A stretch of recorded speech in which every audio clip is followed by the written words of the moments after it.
Nice siya. So guys, mayroon naman kita dire nga isa ka spot dire oh. San Joaquin. Dami no. Kaya mo? Dumangay na gid ko. So, buta na nga barangay guys ah.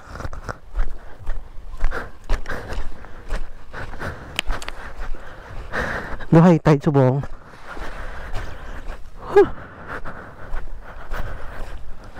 Nawala guys, so kalinong sang dagat, mabugnaw kanami. So makadto kami sa may ano, Igbulawa, nangapit kami di kay masiar lang ako. Stresses in the front seat, back seat driving, heavy on the gas and grind.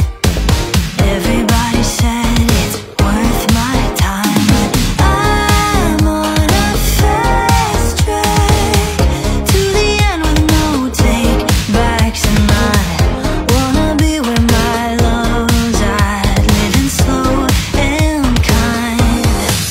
But I'm working on the weekend, and I don't know a thing about 9 to 5. There ain't no good reason to be wasting all my life. Another day, another working on the weekend.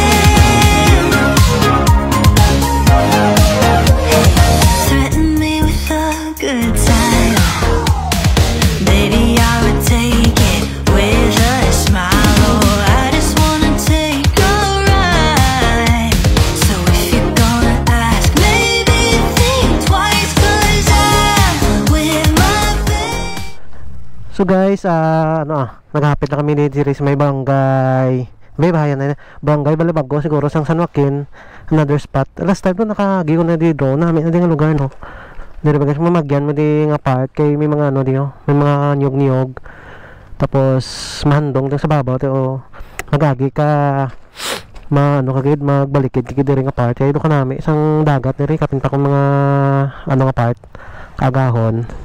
Mga morning lang travel mo dire nami dire. So dire kami nagpahuway ka CR lang ko guys kay tungi ako. Nami di mo yan nyog-nyog mula dire oh. Very nice nga spot na rin nga lugar no, wala bago. So runahan dito siguro ikadom makadto kami sa Igbulawan. Tudlo ko guys kung di nalagyan pakato sa Igbulawan karon.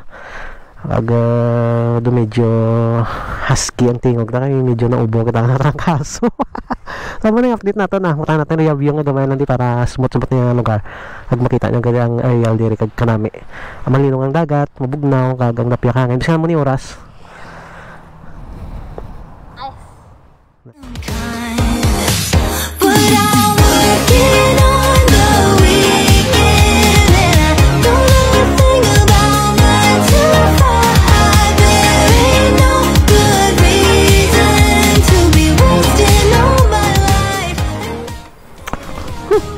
Namin kapitan guys. Panhapon di minute namin niguan no.